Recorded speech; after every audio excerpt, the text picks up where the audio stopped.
Good morning kids, this is your drawing class and today we draw an apple. In first step we make a left curve, in second step we make a right curve, in third step we make stick of an apple, and in fourth step we make a leaf of an apple. It's completed, now color it. First color the outline of an apple with red color. Very slowly you color the outline. Whenever you color any picture, first you color the outline.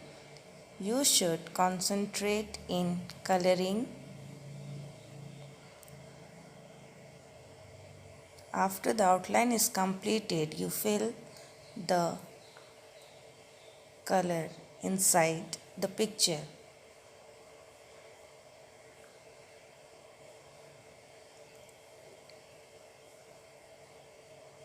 Done.